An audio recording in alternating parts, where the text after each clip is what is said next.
কিন্তু তোমার বিরুদ্ধে অভিযোগ। নাবালকদের টাকা দেখিয়ে রক্তদান করানোর অভিযোগ। দুর্গাপুরের ঘটনায় মূল কাণ্ডারি কিংশুক মুখার্জি গ্রেপ্তার। নাবালক ছাত্রদের আর্থিক প্রলোভন দেখিয়ে রক্তদান করানোর ঘটনায় গ্রেপ্তার আরও এক।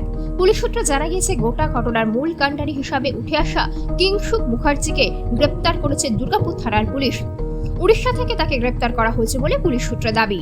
অভিযোগ, দুর্গাপুরের বিধাননগরের একটি বেসরকারি হাসপাতালে নিয়ে গিয়ে ইস্পাত নগরীর একটি বেসরকারি স্কুলের কয়েকজন নাবালক ছাত্রর কাছ থেকে রক্তদান করানো হয়।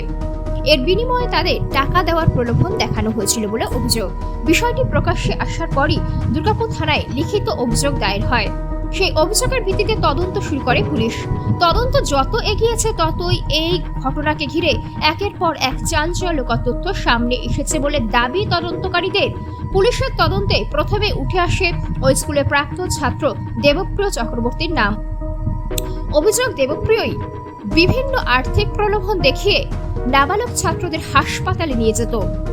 জিজ্ঞাসাবাদে দেবপ্রিয় পুলিশের কাছে দাবি করে তাকে এই কাজে নামানো হয়েছিল অন্যদের মাধ্যমে।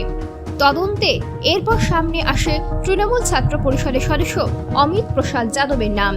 একই সঙ্গে এই ঘটনায় মালদহের বাসিন্দা মোহাম্মদ হাবিবুল্লাহ যোগসূত্রের কথাও উঠে আসে। হাবিবুল্লাহ বিধাননগরের একটি হোটেলে কাজ করত, তবে তদন্তের মোড় ঘুরিয়ে দেয় কিংশুক মুখার্জির নাম। পুলিশ সূত্র দাবি, নাবালকের রক্তদানের এই গোটা ব্যবস্থার পেছনে কিংশুকের গুরুত্বপূর্ণ ভূমিকা ছিল। পুলিশের তদন্তে উঠে এসেছে কিভাবে নাবালকদের টাকার প্রলোভন দেখিয়ে রক্তদানের জন্য রাজি করানো হচ্ছিল, কারা তাদের হাসপাতালে নিয়ে যাচ্ছিল এবং এই প্রক্রিয়ার পেছনে আর কারা যুক্ত ছিল সেই সমস্ত বিষয় খতিয়ে দেখা হচ্ছে। শুধু কয়েকজন ছাত্রকে রক্তদান করানোই উদ্দেশ্য ছিল, নাকি এর পেছনে আরো বড় কোনো চক্র কাজ করছিল, সেই প্রশ্ন এখন তদন্তকারীদের সামনে।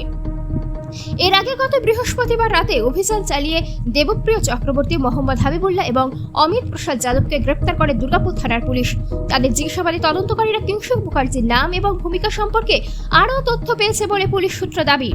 কিংশুকের বাড়ি দুর্গাপুরের বিধাননগরে হলেও এই ঘটনার পর থেকে সে উড়িষ্যায় গা ঢাকা দিয়েছিল। এরপরই উড়িষ্যায় অভিযান চালিয়ে কিংশুককে গ্রেপ্তার করা হয়। কিংশুককে পুলিশের হেফাজতে নিয়ে তার সঙ্গে কার কার যোগ ছিল, নাবালক ছাত্রদের রক্তদানের জন্য কিভাবে এবং কার মাধ্যমে সংগ্রহ করা হচ্ছিল, এর বিনিময়ে অর্থ দেওয়ার ব্যবস্থা কিভাবে চলতো এবং এই ঘটনায় আরও কেউ জড়িত রয়েছে কিনা সমস্ত বিষয় খতিয়ে দেখা হবে। দুর্গাপুর পূর্বের বিজেপি বিধায়ক চন্দ্রশেখর বন্দ্যোপাধ্যায় বলেন, পুলিশের তদন্ত এগোচ্ছে, রং না দেখে পুলিশ তদন্ত করছে। এই গুরুতর অপরাধের সাথে যারা জড়িত তাদের বিরুদ্ধে শাস্তি হবেই।